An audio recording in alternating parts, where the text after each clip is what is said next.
sé mai això, tu.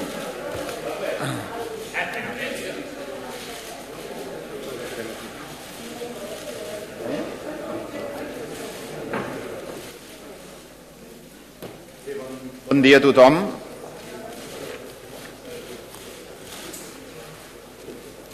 Tal com estava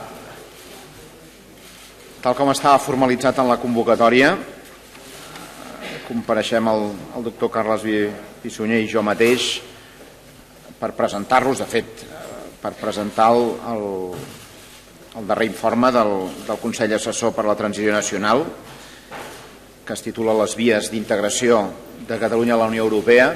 I jo, abans de donar-li la paraula, em sembla que correspon agrair als membres del Consell Assessor per la Transició Nacional la feina feta, la feina que es continua fent. Ara els n'informarà el seu president i, evidentment, subratllar una vegada més, perquè ja s'ha dit en moltes ocasions, que aquesta és una feina feta des de l'altruisme, encara que alguns això fa la sensació que els hi cou, perquè no s'ho deuen acabar de creure, però és d'aquesta manera i jo vull posar en valor especialment, perquè, de fet, des del punt de vista del govern, almenys un dels èxits que entenem que fa possible tot aquest procés de transició nacional que estem fent a Catalunya és precisament perquè hi ha molta i molta gent en molts àmbits, des de moltes perspectives, que hi està aportant el seu saber, que hi està aportant el seu esforç, el seu compromís en relació a les institucions públiques, però també en relació al que és el conjunt de la societat civil,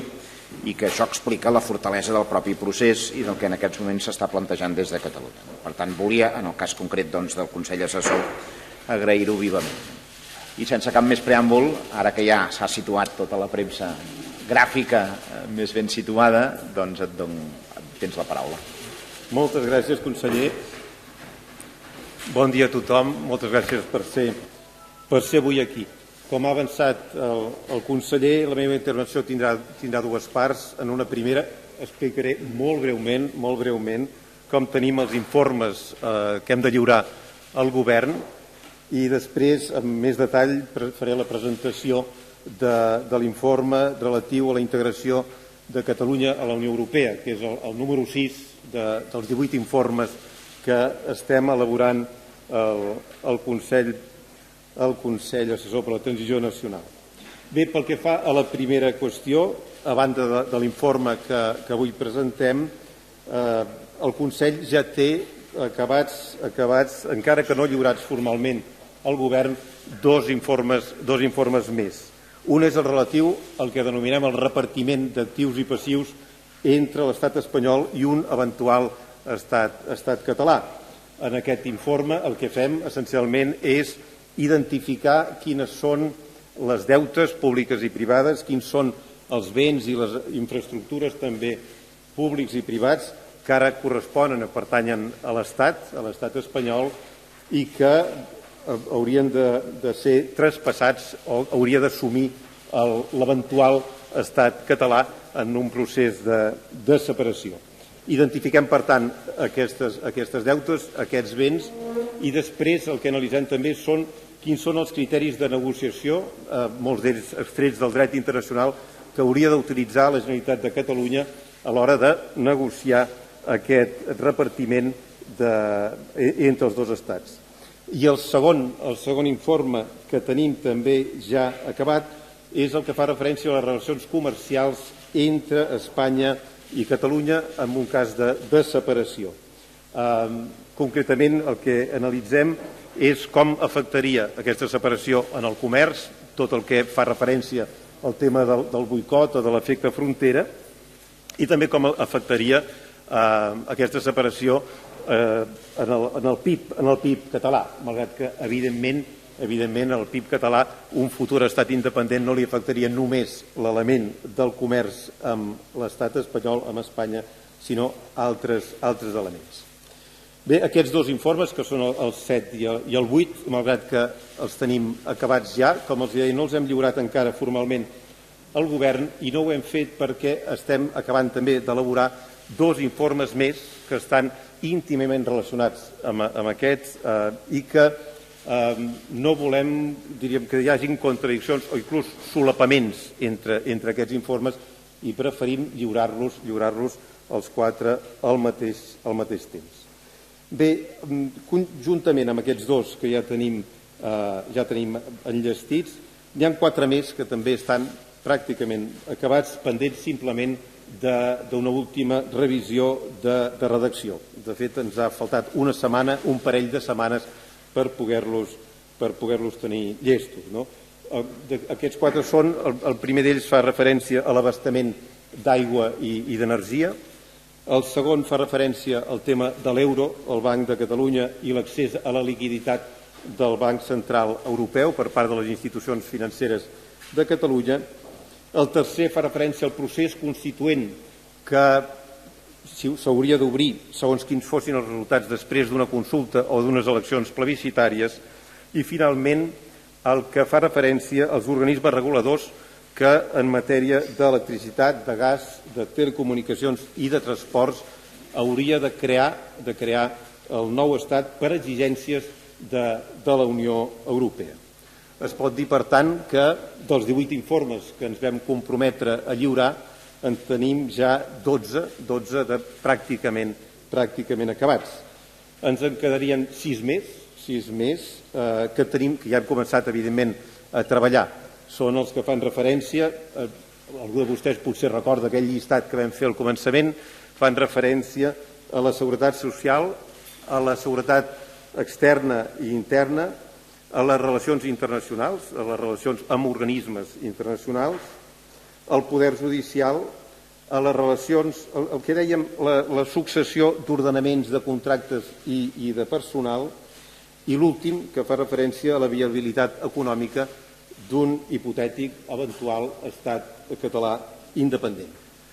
Mantenim el compromís d'entregar tots aquests informes, per tant els 18 informes, de lliurar-los al govern abans de les vacances d'estiu. I dit això, passem a la segona part. Passem a analitzar amb una mica més de detall i deteniment l'informe que avui presentem, el 6è informe del Consell dedicat a les vies d'integració d'un eventual estat català dintre de la Unió Europea. En aquest informe intentem donar resposta a tres grans interrogants. El primer i fonamental, l'interrogant de si un futur estat català, en el moment de constituir-se com a tal i en el moment de sol·licitar la seva integració a la Unió Europea, quedaria dins o fora de la Unió. La segona pregunta, si en quedés fora, quines serien les vies que hauria d'utilitzar per reintegrar-se, reincorporar-se a la Unió Europea. I la tercera qüestió és, mentre quedés fora de la Unió, quines alternatives tindria aquest nou estat al seu abast per tal de mantenir les relacions econòmiques i especialment els intercanvis comercials amb la resta d'estats europeus i, per suposar, també amb la resta d'estats del món. Aquestes són les tres preguntes a les quals intentem donar resposta en aquest informe. Respecte a la primera pregunta, la pregunta fonamental de si un futur estat català quedaria dins o fora de la Unió Europea, l'informe comença afirmant que, en principi, en teoria, a aquesta pregunta s'hi poden donar 4 diferents respostes que obren 4 escenaris també diversos. En puritat, en teoria. Primera resposta, que el nou estat català continuaria formant part de la Unió Europea. Romandria dins de la Unió Europea sense solució de continuïtat. No se l'obligaria, per tant, a sortir de la Unió Europea per tornar a entrar per 2 motius. En primer lloc, atès que es tractaria d'un estat que tindria un territori, unes institucions de govern i uns ciutadans que durant quasi 30 anys han format part de la Unió Europea. I en segon lloc, perquè s'ha de tenir en compte que el nou estat compliria tots i cadascun dels requisits i totes i cadascuna de les condicions que la Unió Europea imposa per ser membre de la Unió. Es tractaria d'un estat que comparteix els mateixos i compartiria els mateixos valors, els mateixos principis, els mateixos ideals de la Unió Europea i tindria les mateixes estructures jurídiques, econòmiques i polítiques que la Unió Europea. Per formalitzar aquesta permanència caldria, sens dubte, fer petites modificacions en els tractats originaris de la Unió Europea per incorporar el nom del nou estat, per incorporar el català com a llengua oficial i caldria també fer petites modificacions en el dret derivat europeu, en algunes directives o en alguns reglaments. Però això es faria un cop, en principi, el Consell Europeu reconegués que l'estat català podia romandre dins de la Unió Europea i que es garantís l'efectivitat pràctica d'aquest reconeixement. Aquest seria, per tant, el primer escenari, la primera resposta. El nou estat romandria dins de la Unió Europea. La segona resposta, el segon escenari possible, és el de la integració ràpida i, sobretot, sense una alteració efectiva de les relacions preexistents entre Catalunya i la Unió Europea, sense que es produís aquesta alteració. En aquest escenari, el nou estat, com a conseqüència, per exemple, del vet d'un estat membre, per exemple, doncs hauria de sortir de la Unió Europea, hauria de demanar l'adhesió o la integració una altra vegada a la Unió Europea, però, ateses les circumstàncies d'aquest estat català a les que m'acabo de referir, la Unió preveuria un sistema específic d'adhesió adreçat a que aquest procés de reintegració, aquest procés d'adhesió es fes de manera ràpida i, sobretot, que mentre durés aquest procés d'integració es continuaria aplicant a Catalunya el dret europeu vigent a l'actualitat, que pràcticament es mantindria, per tant, aquestes relacions preexistents amb la Unió Europea. Arribat en aquest punt, l'informe fa molt èmfasi en una idea que es repeteix un parell de vegades i que jo considero que realment és important. I és que, si ens hi fixem bé, entre aquests dos primers escenaris hi ha molt poques diferències. A la pràctica, jo diria que no n'hi ha ni una. A la pràctica no n'hi ha ni una. És el mateix romandre dins de la Unió Europea, sobretot si teníem en compte que s'han de fer modificacions en els tractats, poques, però algunes modificacions en els tractats originaris i en el dret derivat europeu, és pràcticament el mateix això que sortir i tenir que tornar a entrar a la Unió Europea, però a través d'un procediment específic ad hoc que ens garanteix la rapidesa en l'entrada i, sobretot, i això és el més fonamental, que garanteix que mentre estiguem fora de la Unió Europea, formalment fora de la Unió Europea, es continuaria aplicant a Catalunya el dret europeu. El dilema no està, com s'ha volgut dir, i massa reiteradament, entre si estaríem fora o dintre de la Unió Europea. El dilema de fons està en si el futur estat se li continuaria aplicant sense solució de continuïtat el dret europeu o no se li continuaria aplicant el dret europeu. Aquest és el gran dilema. Tercer escenari seria l'escenari de l'adhesió ordinària. El nou estat demana la integració a la Unió Europea. La Unió Europea, pel motiu que sigui, li diu: miri, vostè l'acceptem com a candidat, però vostè ha de fer el procés de qualsevol tercer estat. S'ha de posar a la cua d'Islàndia, de Macedònia, de Montenegro, de Sèrbia o de Turquia. Aquest seria el tercer escenari. I el quart escenari és l'escenari d'exclusió. El nou estat se l'obliga a sortir de la Unió Europea i queda fora de la Unió Europea sine die perquè la Unió Europea, per un temps indefinit, perquè la Unió Europea no l'admet ni com a candidat. Aquest escenari, si vostès ho observen bé, planteja algunes paradoxes, no? Perquè requeriria que l'Estat espanyol i la Unió Europea haguessin reconegut la independència del nou Estat, perquè si el nou Estat no fos independent continuaria sent membre de la Unió Europea i se li continuaria aplicant el dret europeu. Aquest és, per tant, el quart escenari. Centrada així la qüestió, l'informe el que fa és analitzar quin d'aquests quatre escenaris té més probabilitats de ser aplicat. I per donar resposta a aquesta pregunta, l'informe parteix de dues premisses. Són dues premisses que ja s'han esmentat en altres ocasions, però que l'informe analitza amb una certa profunditat. Primera premissa: ni el dret europeu ni el dret internacional preveuen de manera expressa una situació com la que plantejaria el nou estat català o, en hipòtesis, el que podria plantejar també un nou estat escocès a l'hora de demanar la seva integració a la Unió Europea. És cert que aquests dos ordenaments, tant l'europeu com l'internacional, sobretot l'europeu, tenen un seguit de regles i de principis que s'han de respectar. Això no és una qüestió que estigui en el total buit jurídic. Hi ha regles i principis que s'han de respectar, però no preveuen expressament el cas d'un nou estat europeu que vulgui integrar-se a la Unió Europea i que ja ha format part de la Unió durant 30 anys, ni que sigui com a part d'un estat membre de la Unió. Aquesta premissa li permet a l'informe treure una primera conclusió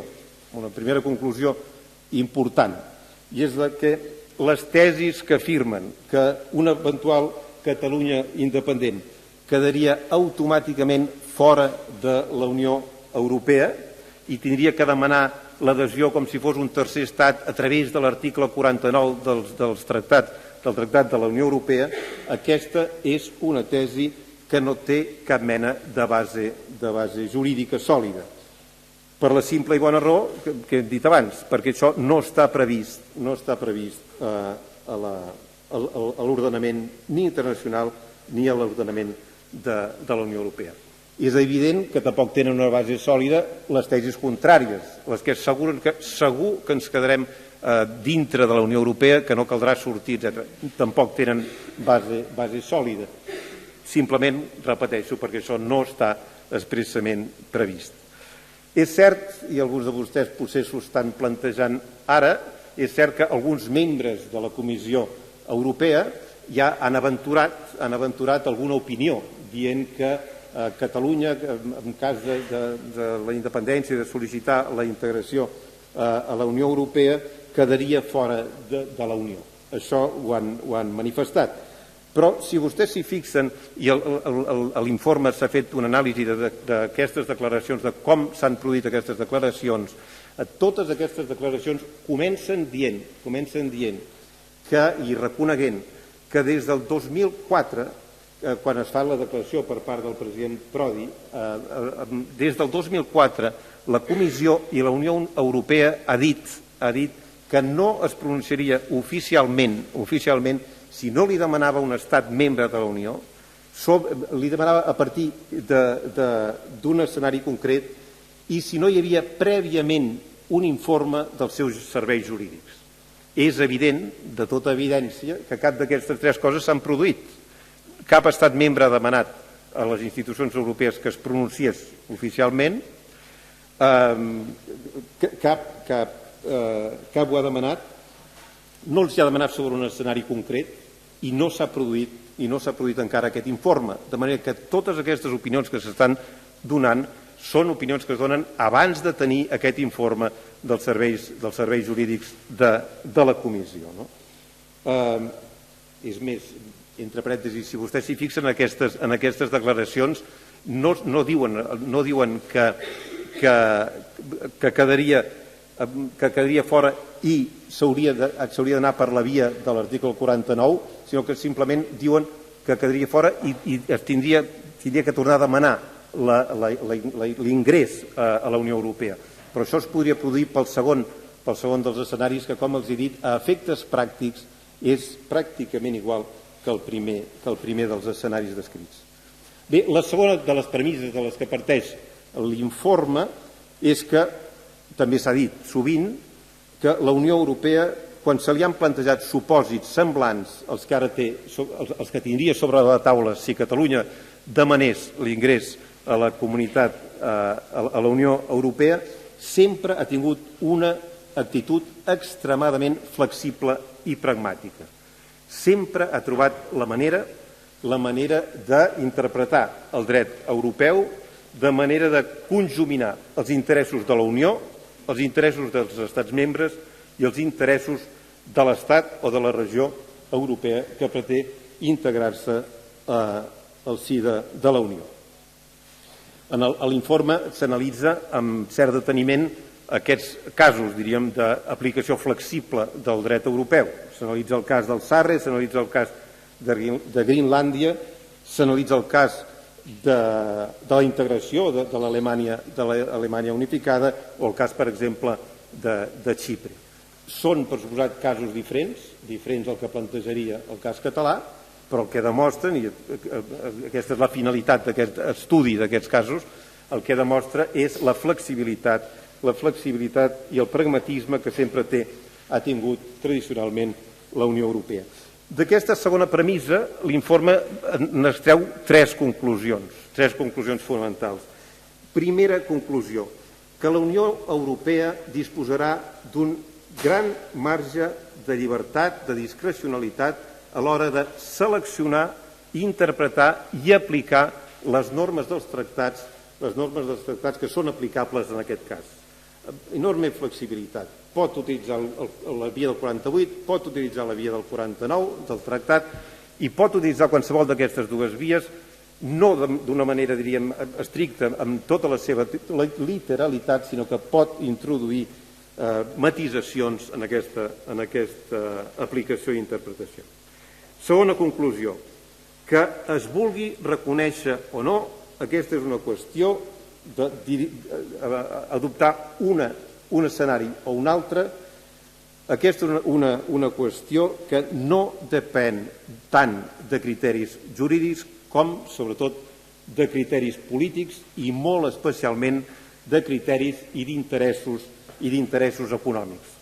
Al fons no estem fent un debat jurídic, sinó que en el fons el gran debat és un debat, insisteixo, basat en criteris polítics i sobretot en criteris i interessos de tipus econòmic.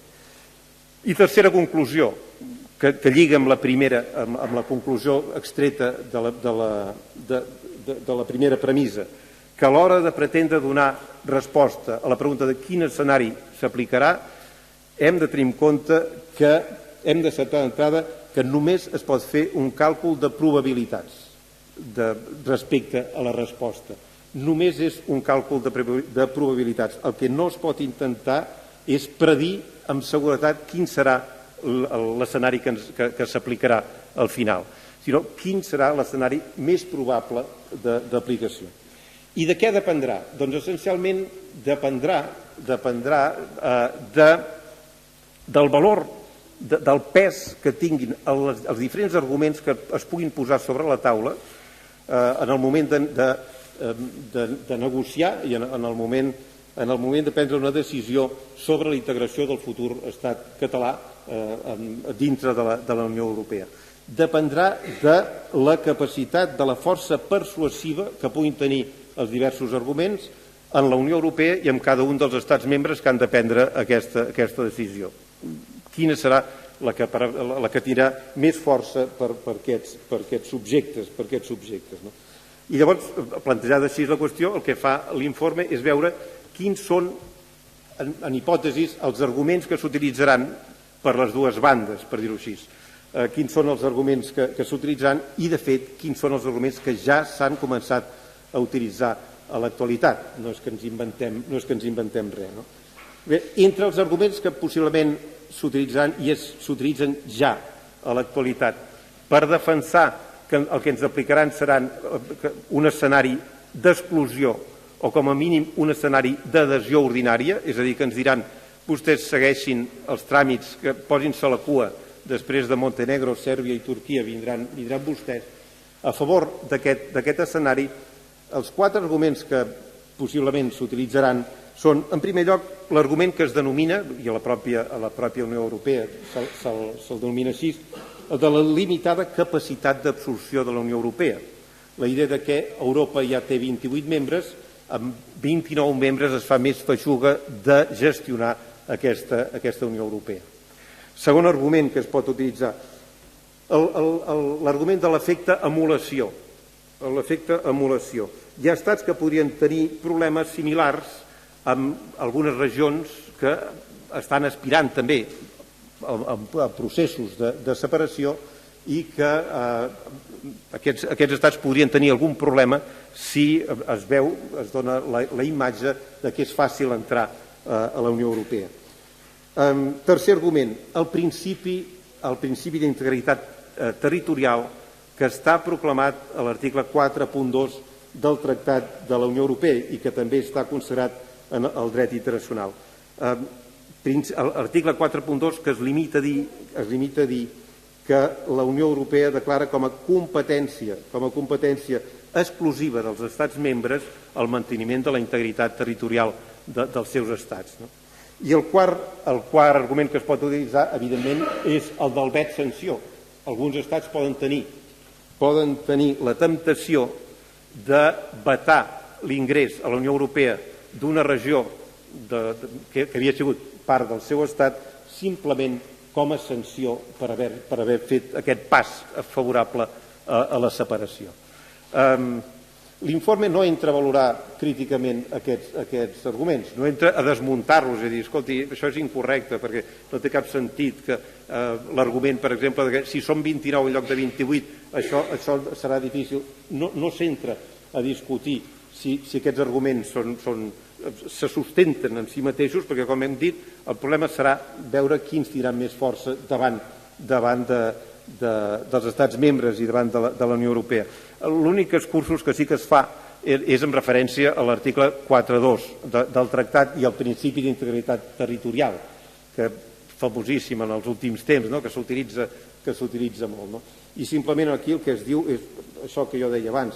El que declara el 4.2 del Tractat és simplement el compromís de la Unió Europea de no ingerir-se en els problemes interns dels estats pel que fa a la seva integritat territorial.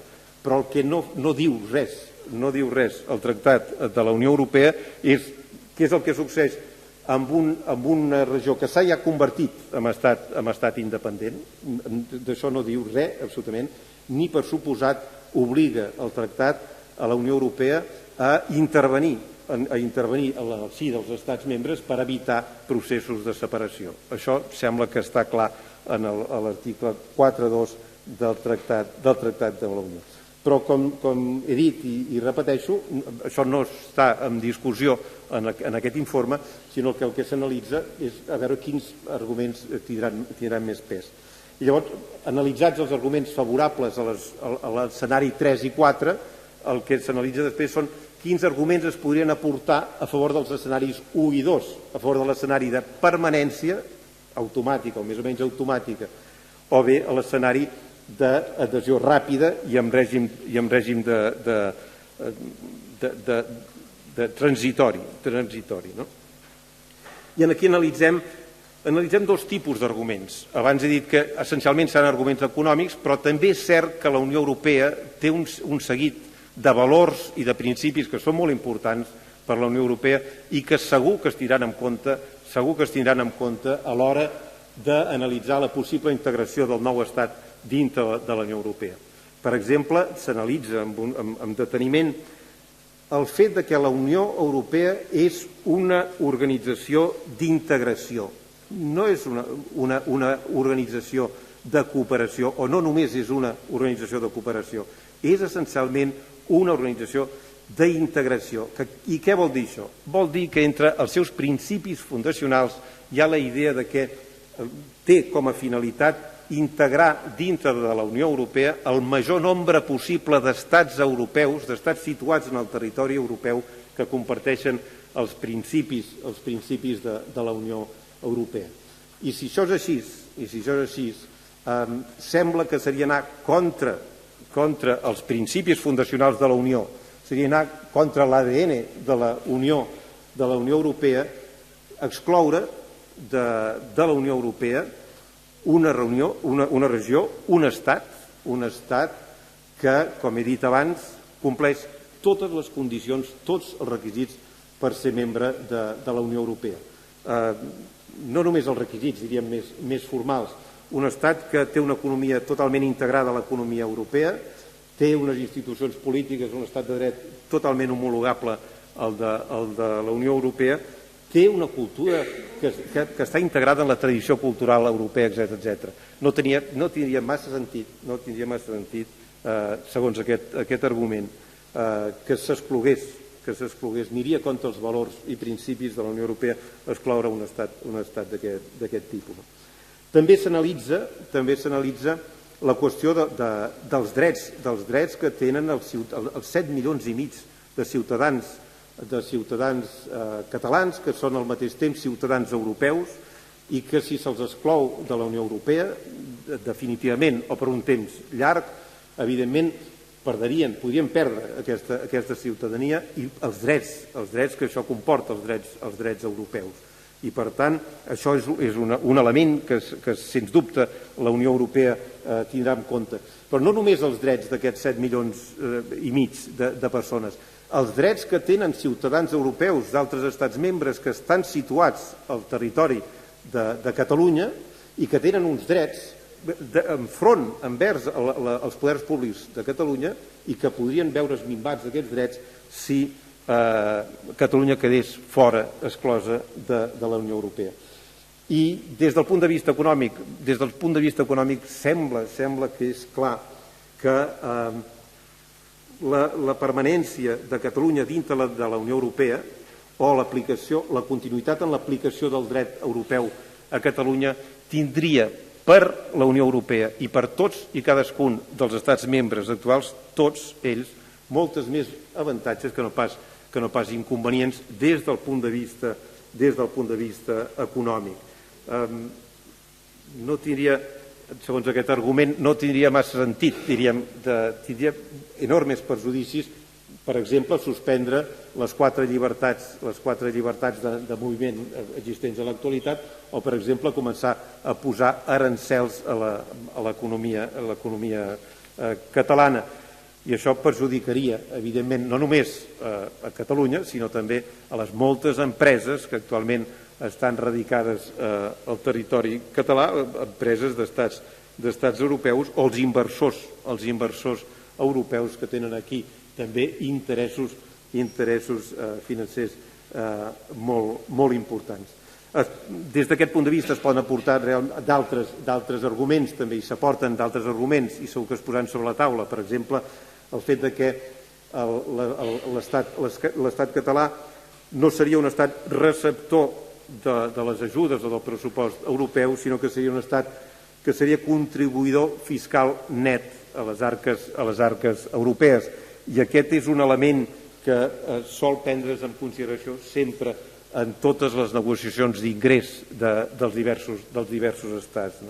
O, per exemple, un altre argument, la immensa major part del transport, diríem, de mercaderies entre l'estat espanyol i Europa es produeix a través del territori català. En definitiva, plantejada així la qüestió, ja vaig acabant,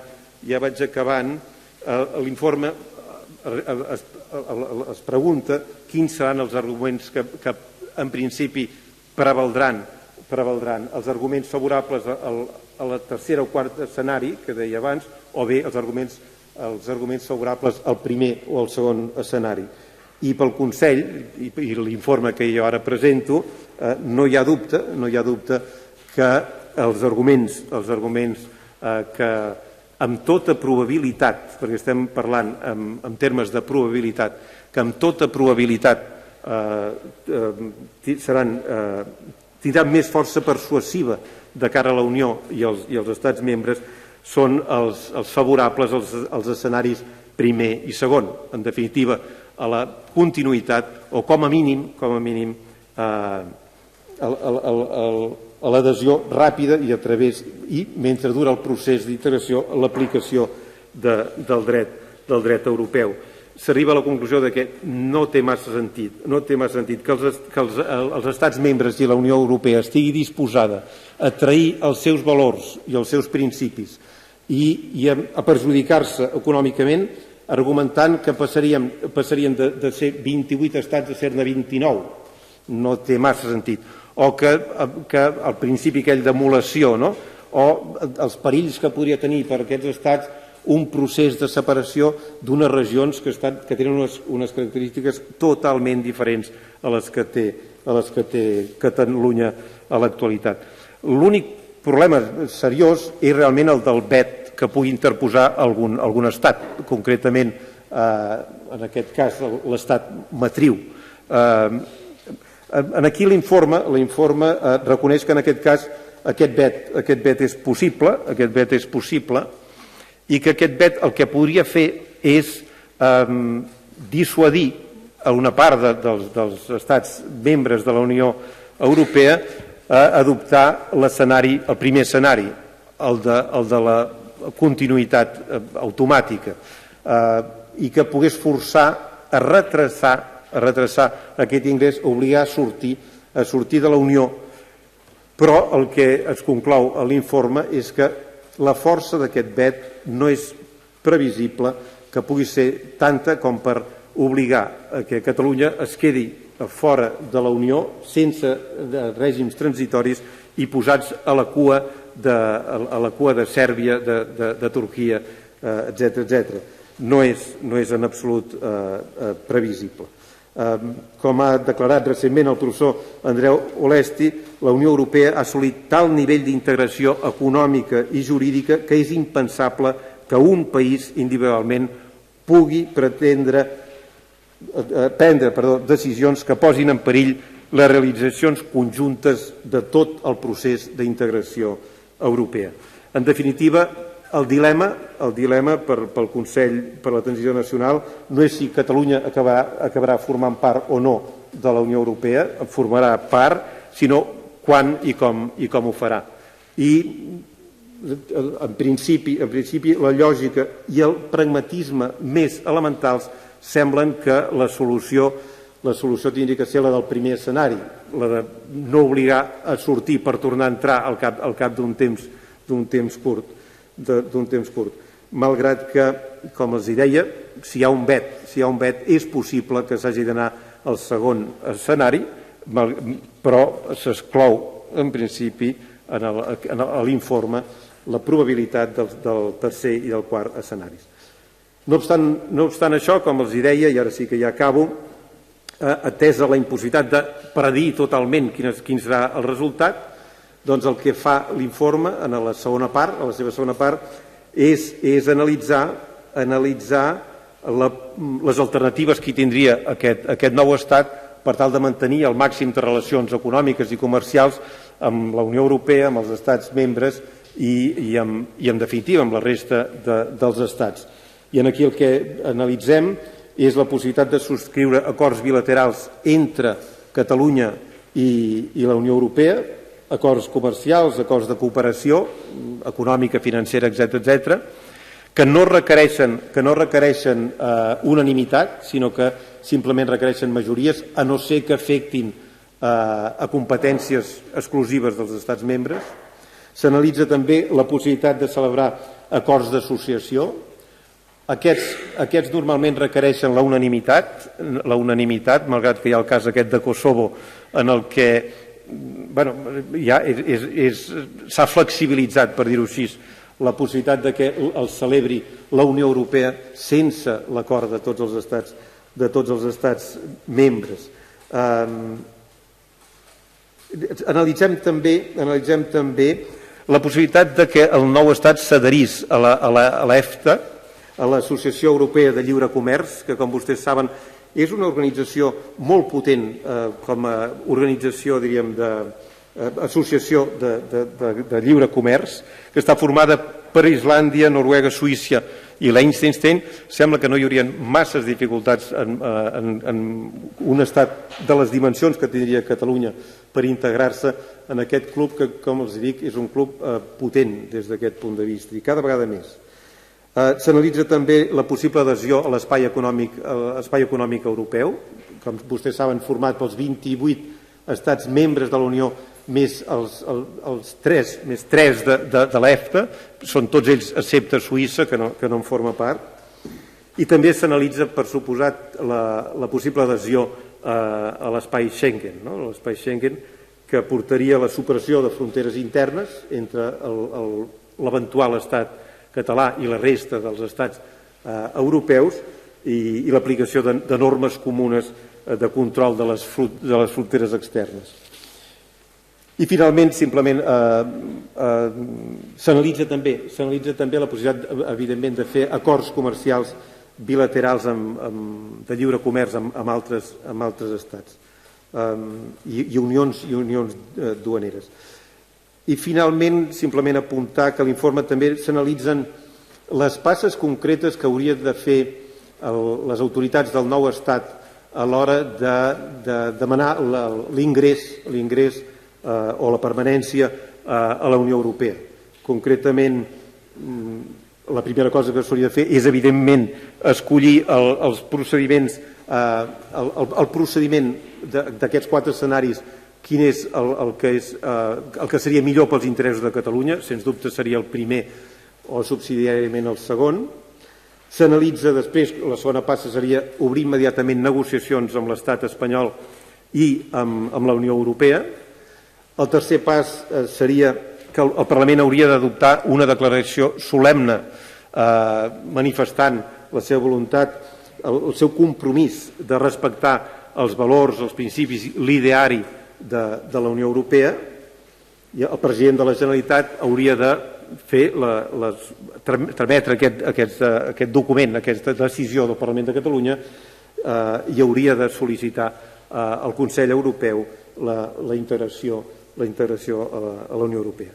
I aquest és, dit d'una manera molt resumida, el contingut d'aquest informe que té unes 50 pàgines i té, com sempre, un resum de 20 pàgines, un resum i conclusions per aquells més apressats que no puguin llegir les 50 pàgines, tenen un resum de 20 pàgines. I res més, gràcies per la seva atenció i quedo a la seva disposició per les preguntes que vulguin fer. Gràcies. Moltes gràcies, professor Viver. Si per part de vostès hi ha alguna pregunta, jo simplement donar-los una informació concreta addicional, que per raons del contingut d'aquest propi informe, que els traduïm sempre tots, els fem tant en català com en castellà, però en aquest cas concret, a més en anglès, en francès i en alemany, com a mínim, com a informació purament addicional. Si hi ha alguna pregunta per part de vostès... Hola, sí. Primer de tot, una qüestió tècnica. El segon escenari, quan diu ràpida, de quant de temps estem parlant? O estaríem parlant? No es pot predir, no? No es pot predir. Però insisteixo, més que el tema de la rapidesa, el que seria important és garantir que es continuaria aplicant pràcticament de la mateixa manera el dret europeu i les llibertats de circulació, etc., durant aquesta fase que pogués durar. Si això és així, que el procés duri 6 mesos, diríem que la rapidesa es xifri en 6 mesos, en 12 o en 18, la preocupació és molt relativa, perquè no diré que ens és igual, però a efectes pràctics seria el mateix, o quasi bé el mateix, no?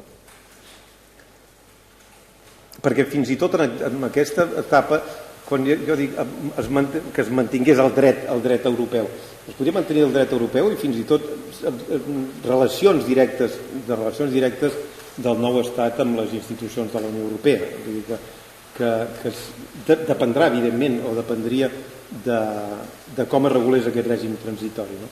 Però, insisteixo, no és tan preocupant el temps exacte que pogués durar, quan la possibilitat de continuar aplicant sense arancels, etc., el dret europeu. Sí, li volia preguntar si aquests 4 escenaris tenen una relació en com es produeix la independència prèviament. Vull dir, si és més probable l'escenari 1 i 2 a partir d'un referèndum acordat amb l'Estat, o si és més previsible l'escenari 3 i 4 si la independència es produeix amb una declaració unilateral, etc. Si guarda una relació com es produeix la independència i els escenaris que vostè relaten. Sí, a l'informe es fa una referència a aquesta qüestió.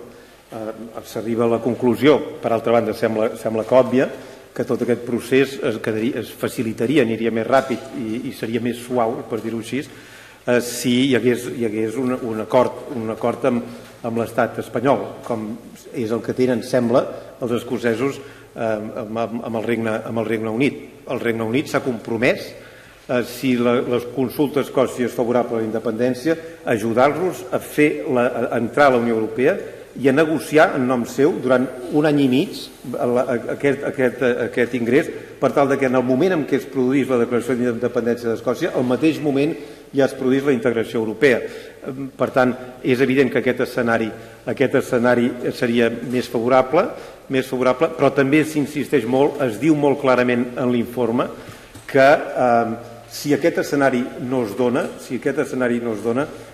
no seria en absolut raonable sembla que no seria raonable per part de la Unió Europea i dels Estats membres no tenir en compte que si aquest procés s'ha intentat fer d'acord amb l'Estat i democràticament, no tenir en compte aquest fet, que s'ha produït democràticament, pacíficament i intentant sempre l'acord amb l'Estat. S'arriba a dir a l'informe que no passaria un test jurídic de raonabilitat i de proporcionalitat, no tenim en compte que aquest procés, primer, s'ha fet democràticament, s'ha fet pacíficament i, sobretot, si es pogués demostrar, com jo crec que es podrà demostrar, s'ha fet intentant sempre l'acord amb l'estat espanyol. I si això no ha estat possible, no ha estat per culpa del nou estat, sinó per les resistències de l'estat espanyol.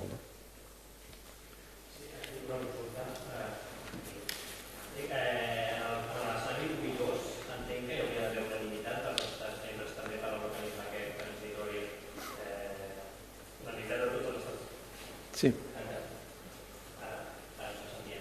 Repetir. Dic, en l'escenari 1 i 2 entenc que hauria d'haver unanimitat de tots els membres de la Unió Europea, també en aquest mecanisme transitori, és així? Sí, en principi l'escenari 1 aniria per la via de l'article 48 del Tractat de la Unió i el segon per la via de l'article 49 del Tractat de la Unió. Malgrat que, com he dit abans, la Unió Europea, aquests dos escenaris i aquests dos procediments els pot aplicar, interpretar i aplicar de forma flexible. El primer escenari, per dir-ho així, simplificadament, el del 48, té l'avantatge respecte d'això de les unanimitats que el procés pot engegar sense unanimitat de tots els estats, malgrat que al final, evidentment, cal que el ratifiquin tots els estats membres. Però cal tenir en compte que dintre del 48, fruit d'una reforma relativament recent dels tractats de la Unió, s'ha previst un mecanisme de desbloqueig en el sentit de que aquest propi article 48 diu que si passats 2 anys hi ha algun estat que no l'ha ratificat, la Unió Europea, diu, analitzarà la qüestió. Sembla que deixa oberta la possibilitat de negociacions per arribar a un acord. I el segon escenari, en canvi, el del 49, s'exigeix una unanimitat tant al començament com per la ratificació final dels estats. D'aquí ve el problema, diríem, del vet, d'un hipotètic vet d'un estat europeu. Què més? 2 qüestions. Una, si l'absència que comentava d'un informe jurídic de les institucions europees i d'un pronunciament oficial a petició d'un dels estats, si això es produís, si Espanya decidís fer la petició, si això podria anar en contra dels interessos de la posició catalana. I en segon lloc, si els últims dies s'està comentant que el president espanyol sembla que parla de que una solució podria venir d'Europa i d'algun canvi en el tractat constitucional europeu que, diguéssim, blindés més els estats contra els interessos de regions que vulguin autodeterminar-se o començar processos com el de Catalunya. Si això hi veu algunes possibilitats de que hi hagi canvis que alterin aquest panorama. I en segon lloc, el conseller, no sé si vol fer-nos un comentari sobre les valoracions que avui mateix feia el senyor Rubalcaba d'una proposta de reforma constitucional que el Partit Socialista Obrer Espanyol sembla que vol tornar a insistir a començar.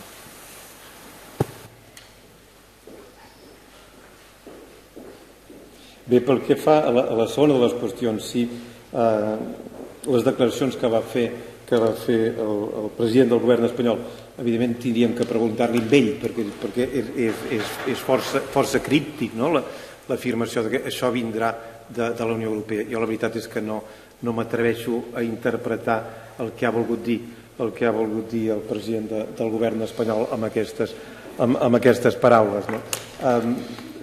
La interpretació que vostè fa, la veritat és que no me l'havia plantejat, la possibilitat de que això volgués dir que la Unió Europea pogués reformar els tractats per fer-ho més difícil. Jo crec que això és difícilment imaginable. A mi em fa l'efecte que la Unió Europea, i una mica lligant amb la cita que jo he fet del professor Lesti, que la Unió Europea el que està fent clarament és flexibilitzant tots els seus procediments, tots els seus mecanismes, inclosos tots els mecanismes d'adhesió. La prova està amb això, el tractat aquest d'adhesió que estan fent amb Kosovo, que el signarà només la Unió Europea, per tal que no l'hagin de firmar 4 estats que no han reconegut a Kosovo. Això és molt important, perquè és evident que han donat com a argument, com a excusa, el fet que estan negociant un tractat d'adhesió i d'estabilitat, en diuen, o un acord d'adhesió i estabilitat, diuen que afecta només a competències de la Unió Europea i per això només la Unió Europea ja la pot firmar sense necessitat de que signin els estats membres. Però quan hom agafa l'esquema que estan utilitzant i hem tingut accés d'aquest acord, home, hi ha algunes qüestions, i ara no recordaré algunes, però n'hi ha moltes que és evident que són de competència exclusiva dels estats. De manera, alguna flexibilització s'està fent en aquest àmbit. O això que dèiem abans de l'article 48 del tractat, quan el modifiquen precisament per dir, escolti, encara que hi hagi un vet, veurem com obrim mecanismes per intentar flexibilitzar tota aquesta qüestió. O sigui que més aviat la Unió Europea està anant, de fet ha modificat i entrar ara en vigor el procediment per adoptar acords i per fer-los més fàcils d'adoptar. Per tant, jo no veig que aquesta al·lusió del president Rajoy vagi en aquesta línia. I la primera pregunta em perdonarà, però no s'ha produït. Jo estic convençut que ara, fa poques setmanes, sembla que, si no vaig errat, va ser el Parlament del Regne Unit que li va plantejar aquesta qüestió ja sobre un cas concret a Escòcia a la comissió. El que passa és que ha quedat suspès, sembla, l'emissió d'aquest informe jurídic perquè pel fet d'estar convocades les eleccions europees. És a dir, que encara no s'ha plantejat. No podem saber, diríem, quin serà l'informe que puguin emetre els serveis jurídics. Però insisteixo, el Consell està, i ho hem debatut molt convençut que els arguments jurídics una vegada més passaran a segon pla, perquè el problema és essencialment polític i econòmic i per tant els arguments seran econòmics i polítics i per tant la Unió Europea una vegada més trobarà el desllorigador com l'ha trobat amb el Sarre, l'ha trobat a Grinlàndia, l'ha trobat amb Alemanya, l'ha trobat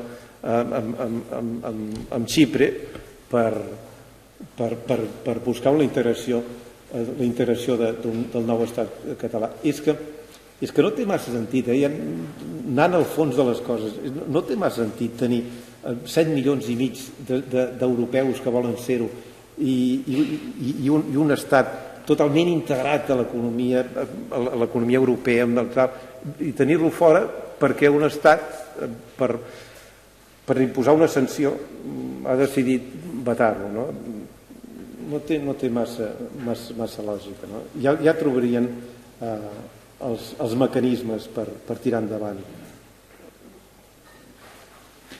Bé, respecte al que em demanava, jo fer-li notar que, fixi's, a Catalunya ens posem d'acord, partits ben diferents, doncs per formular una proposta. No ho hem pas fet ara, sinó que ho hem fet, de fet, sempre, en diferents moments i, evidentment, en diferents propostes que corresponien a aquests diferents moments. L'acord que en aquests moments hi ha per part dels partits polítics catalans i que, evidentment, obliga el govern de Catalunya, doncs és sobre una data, sobre una pregunta i sobre la idea de fer una consulta. Aquest és el plantejament que fem. A nosaltres ens agradaria que, si fos el cas, abans de valorar coses que no sabem quines són, perquè no conec res en concret respecte al que hagi pogut dir de reforma de la Constitució el senyor Rubalcaba, doncs entendrà que li digui que no seria prudent valorar propostes que no vinguin com a mínim de 2/3 del Parlament espanyol. Perquè, vaja, si no es contempla d'aquesta manera, aquesta valoració seria per perdre el temps feta ara, sobre, a més, quelcom que no en coneixem els detalls concrets, com avui mateix s'ha posat de manifest.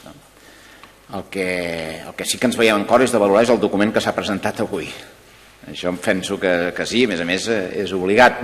No ho he fet perquè m'ha semblat que primer era l'explicació i crec que és mereixedor fer-ne una primera valoració.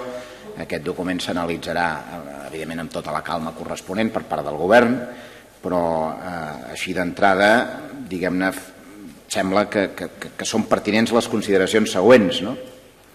Em sembla que és l'exercici més sòlid, més transparent i més rigorós que s'ha fet sobre un debat que fa setmanes i mesos que ha omplert moltes pàgines i moltes estones de televisió i de ràdio sobre la permanència o no d'una possible Catalunya independent al si de la Unió Europea.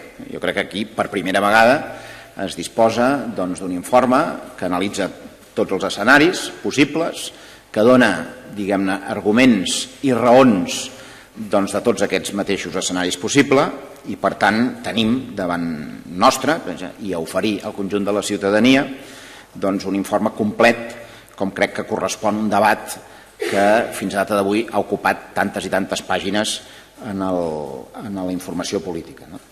És evident, i aquí és una primera conclusió que traiem com a govern, després d'analitzar aquest document, és evident que ni divagarem per l'espai, em fa l'efecte, ni tampoc estarem en illes del Robinson Crusoe. Això em sembla que és molt evident que no passarà d'aquesta manera.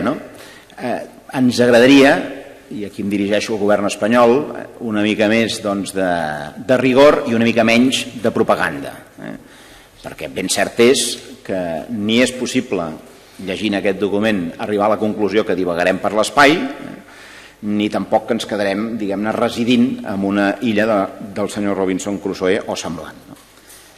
Des del punt de vista de com ens l'agafem, aquest document, que em sembla que això és el més substantiu de tot el que els dic, és constatar la complexitat i alhora la possibilitat d'aquest procés de transició nacional que estem duent a terme com a país, entendre, i així ho llegim, que aquest document és una clara invitació a fer les coses bé i a fer-les amb rigor, i que, evidentment, la qüestió política i la qüestió econòmica són crucials en aquest procés, sobretot si ens referim a la inserció de Catalunya en el si de la Unió Europea.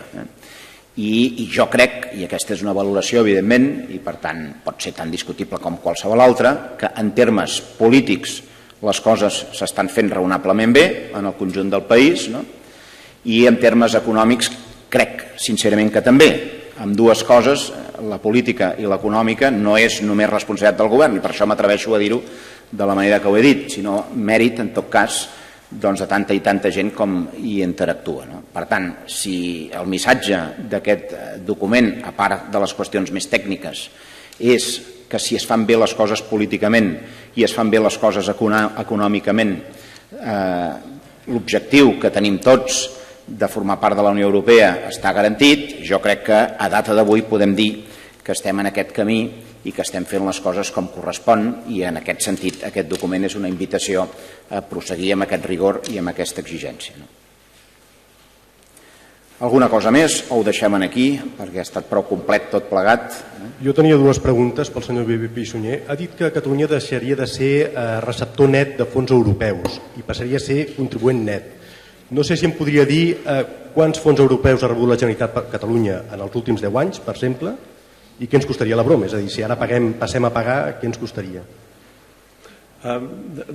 Respecte a aquesta pregunta, em sembla que hi ha una nota a l'informe que s'explica amb quina quantitat s'hauria de es contribuiria, i és al final, no? El que no hem entrat, evidentment, al tema dels fons. Això no s'aborda en aquest document.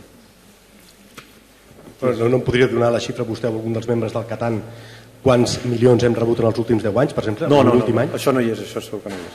No hi és en aquest informe. Si em permet, aquesta és una informació... No té per què ser-hi. Sí, no té per què ser-hi, en qualsevol cas sàpiga que és una informació que està disponible perquè el Departament d'Economia del Govern de la Generalitat l'ha identificada i està situada des de l'any 89 al 2013 el que s'ha rebut en concepte de fons europeus. Sí, està disponible però ningú la sap, conseller. No, home, si l'hem feta pública, escolti. Li faré una altra pregunta. És l'equival, jo li diré una dada concreta, que és la que en aquests moments tinc aquí present. L'equival de l'ordre... Nosaltres som contribuents nets a la Unió Europea per un valor del 0,69% del PIB. Perquè tingui una referència d'algú que també és contribuent net a la Unió Europea, que és el cas d'Alemanya, o és de l'ordre del 0,42% del PIB. És a dir, en termes relatius, en termes absoluts no, ja s'entén, no? Però en termes relatius és menys contribuïdora neta Alemanya que Catalunya soleta. I, evidentment, Espanya en el seu conjunt és beneficiària neta d'aportacions de fons europeus i de tot el que pugui venir dels diferents programes de la pròpia Unió. Aquestes dades són públiques i són conegudes. En termes relatius, Catalunya portaria més que Alemanya. En termes relatius, Catalunya portaria més que Alemanya. En termes relatius, en termes relatius, a data d'avui, Catalunya aporta més en termes relatius, que és com s'han de comptar les coses, perquè en termes absoluts ja s'entén, no? És a dir, per cada euro, comptat en termes relatius, nosaltres aportem més que Alemanya. Això està analitzat en un document del Departament d'Economia, comptabilitzant, a més, una seqüència que, si ara la memòria no em falla, va des de l'any 1989 fins al 2013, és a dir, una seqüència molt llarga d'anys, de molts anys, vaja. Sí, deixi'm fer una segona pregunta. Trobo que passa bastanta potentes sobre l'eventual vet espanyol, però aquest en principi sembla inevitable, no? És a dir, fins i tot el ministre Margallo ha dit que vagaríem allò per l'espai sideral, etc. No, de puntet és res, de puntet és res.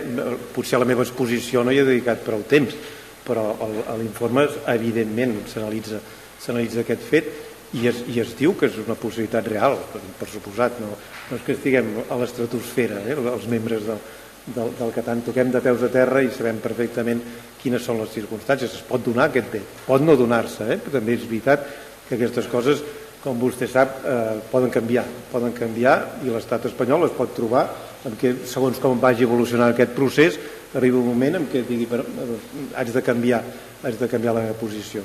De moment, la situació actual és possible que aquest vet es dongui i precisament es dona resposta en aquest vet quan es diu que el plantejament lògic, i ho he repetit, i el més elemental pragmatisme portarien a que el primer escenari és el normal, perquè no té cap sentit que et facin sortir, tinguin un temps a fora per dir ara pot tornar a entrar. Però aquest escenari que és tan estrany, fer-te sortir per tornar a entrar al cap de poc temps, es pot donar perquè no podem evitar la possibilitat que existeixi aquest vet. I per tant sí que l'analitzem, i l'analitzem amb deteniment. Ho trobaran a l'informe. Comentàvem abans en la trobada que hem mantingut diguem-ho així, una curiositat, que és que hi ha un pas previ al vet hipotètic, comentàvem abans, que és que l'estat espanyol reconegui l'estat català independent. Això és de sentit comú. Cada cop que el ministre Margallo o qualsevol membre del govern espanyol adverteix del vet del govern espanyol, implícitament, per pura lògica de les coses, vol dir que deu estar pressuposant la possibilitat, diguem-ho així, d'acceptar un estat independent català, perquè no es pot vetar una cosa que prèviament no s'ha reconegut. Fixin-se la consistència d'aquest argument del vet en boca de segons qui. Bé, ho deixo com a punt perquè realment ens crida l'atenció, és una dada curiosa de la hipòtesi del vet. Conseller, una pregunta. Què pensa el govern del fet que hi hagi membres del Consell Assessor per a la Transició Nacional que ja parlin que no hi haurà consulta al 9N en la mesura que el govern espanyol vetarà qualsevol tipus de marc legal que la faci possible? Bueno, com que he tingut oportunitat de parlar-ne, tinc el coneixement precís que això no és com vostè ho ha expressat. Ja està, estem aquí. Dic...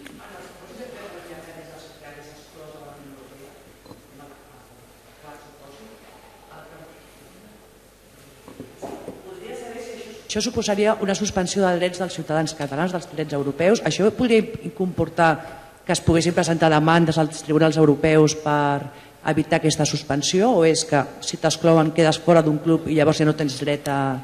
Podria saber si això podria provocar la presentació de demandes per la suspensió de drets.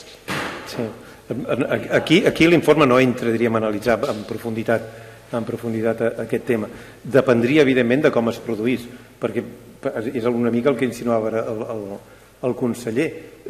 Si no et deixen entrar, però et continuen considerant que ets membre de l'estat espanyol, els ciutadans de Catalunya continuarien sent ciutadans europeus i, per tant, continuarien tenint els mateixos drets. El problema és si es produeix la independència de l'estat català i es demana la incorporació i et reconeixen com a estat independent, però no t'accepten.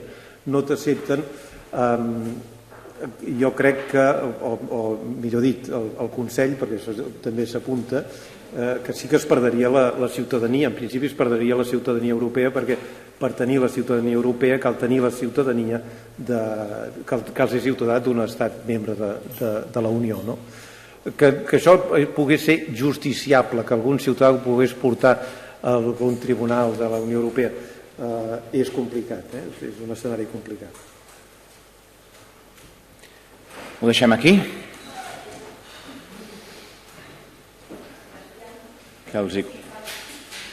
Per les preguntes en castellà, jo tinc una per cadascú. Pel conseller, que ens faci, sisplau, en castellà la valoració d'aquest informe, i pel senyor Pi-Sunyer, doncs una mica el mateix, les conclusions que es treuen d'aquest informe. Què faig? Començo jo?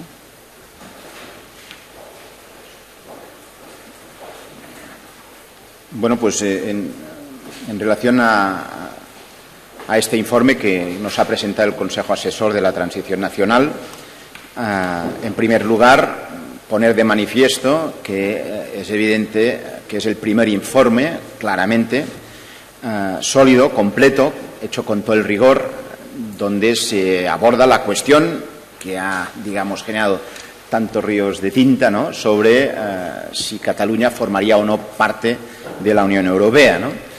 Con lo cual poner en valor esta información, este informe, desde este punto de vista, ¿no? Lo que concluimos como Govern es, en primer lugar, el hecho de constatar que ni vamos a divagar por el espacio, ni tampoco vamos a residir en islas de Robinson Crusoe. Esto ya se entiende, ¿no? Porque de un análisis pormenorizado del propio documento y de lo que han estudiado, pues a esta conclusión se puede llegar, ¿no? En cualquier caso, y ya con un poco más de seriedad, porque yo haría una invitación al Gobierno de España que dejaran un poco al lado la propaganda y fuesen capaces de dar respuesta a lo que se plantea, pues con mucho más rigor, ¿no? Lo que les puedo decir es, a propósito de la valoración que hace el Gobierno de este informe, es que, pone de manifiesto tanto la complejidad de lo que estamos haciendo como la posibilidad de poderlo hacer, ¿no? Yo creo que esto es importante, ¿no? En este sentido, creo que este documento, este informe, es una clara invitación, pues, a hacer las cosas bien y con rigor, que creo que es lo que además nos piden los ciudadanos, ¿no? Y en ese sentido, entender que esta es una cuestión eminentemente política y económica. Y siendo esto así, una cuestión política y económica, creo sinceramente, pues que la verdad es que en Cataluña, de una forma, digamos, muy mayoritaria, políticamente se están haciendo bien las cosas y obviamente también en términos económicos. Y digo, en el ámbito político y en el ámbito económico, que no depende esto solo, evidentemente, del Gobierno de la Generalitat, ¿no? Pero como que se está haciendo así, yo creo que esto nos permite decir que además estamos en la línea del tipo de recomendaciones que este informe nos da. Sí, el informe no llega a una única conclusión, sino que llega a varias conclusiones. Por ejemplo, la primera, que la tesis de quienes sostienen que una Cataluña independiente quedaría automáticamente fuera de la Unión Europea y tendría que pedir la adhesión por la vía del artículo 49, como si fuese un tercer Estado, es una tesis que no tiene fundamento jurídico sólido, como no lo tienen tampoco las tesis que sostienen, por el contrario, que seguro que un futuro Estado catalán independiente quedaría integrado automáticamente dentro de la Unión Europea. Ninguna de las dos tesis es correcta, por la simple y buena razón de que la Unión Europea, el derecho europeo, no prevén una solución única. Segunda conclusión, esta es una cuestión que no se va a dirimir sobre o partiendo de criterios jurídicos, sino esencialmente de criterios y de intereses políticos y económicos. Y que al final todo dependerá de cuáles son los argumentos que tengan más peso para la Unión Europea y para los Estados miembros. Y la conclusión a la que llega el informe es que los argumentos favorables a que un futuro Estado, eventual Estado catalán independiente, que pidiese su integración en la Unión Europea, los argumentos favorables a la permanencia o al hecho de que se le obliga a salir, pero mientras está fuera se continúa aplicando a Cataluña el derecho europeo, son argumentos que van a tener al final mucha más fuerza que los argumentos que están sosteniendo que un futuro Estado independiente quedaría fuera de la Unión Europea sine die, o que simplemente quedaría como un tercer Estado pidiendo la adhesión a la cola, diríamos, de los Estados que ahora son candidatos, como podría ser el caso de Serbia, de Macedonia o de Turquía. Sí. Aquí una pregunta al portavoz OMS, una pregunta sobre la valoración que ha hecho en relación a Rubalcaba, la reforma de la Constitución, y luego también sobre otra noticia que hemos conocido de que el Gobierno ha convocado 24 plazas para crear el primer cuerpo técnico de gestores tributarios de Cataluña, si eso es un paso más hacia la nueva hacienda propia. Y al señor Suñer, si en algún momento se plantean que se excluya, o que no se si en algún momento se plantean que Cataluña se excluya directamente de la Unión Europea una vez. Bé, en relació a la segona pregunta, que no l'he contestat abans en català, això constava també a la llei d'acompanyament, vol dir que estem en coherència amb el que ja hem anat proposant i de fer, estem compromesos amb desenvolupar les competències que tenim en matèria d'Hisenda i a més compromesos també, perquè crec que això és una obligació de tots, amb tot allò que tingui a veure amb la lluita en contra el frau. En este sentido, lo que hoy usted se refiere de estas plazas, ¿no? Esto está en la línea de lo que ya se aprobó en el marco de la ley que acompaña los presupuestos, y no es otra la voluntad pues que dar cumplimiento a las competencias que tenemos en la Generalitat de Cataluña en materia de Hacienda y particularmente en el compromiso que tenemos de lucha contra el fraude fiscal, que necesita evidentemente pues instrumentos para llevarlo a cabo, ¿no? En relación a lo que me preguntaba sobre el señor Rubalcaba, ¿no? Me parece. Bueno, pues nosotros en Cataluña nos ponemos y nos hemos puesto de acuerdo en tantas ocasiones de una forma conjunta, fuerzas políticas distintas además, ¿no? Comprenderá que yo no pueda valorar algo que ni tan siquiera es una propuesta concreta y que además está hecha por parte de quien no nos fiamos, las cosas como son. En este sentido, pues, oiga, cuando sea conocida alguna propuesta ya la valoraremos. En cualquier caso, nuestra propuesta, y además con 2/3 del Parlamento de Cataluña, es decir, una inmensa mayoría de las fuerzas políticas catalanas, es la que es conocida y es en la que estamos trabajando, que es convocar una consulta el próximo día 9 de noviembre y además con una pregunta que se ha formulado y que es muy concreta, ¿no?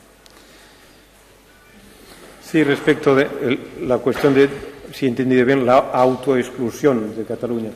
El informe parte de la base de que la mayoría, yo diría casi la inmensa mayoría de los catalanes está a favor de la integración de Cataluña y de un hipotético eventual futuro Estado catalán en la Unión Europea. Por supuesto, somos conscientes de que hay una parte de la ciudadanía que no está a favor, diríamos, de esta posición, pero, y así se dice en el informe, porque siempre se habla, sobre todo al principio, de que la gran mayoría de los catalanes está a favor de esta integración europea. Por tanto, partimos en el informe de esta premisa. Moltes gràcies.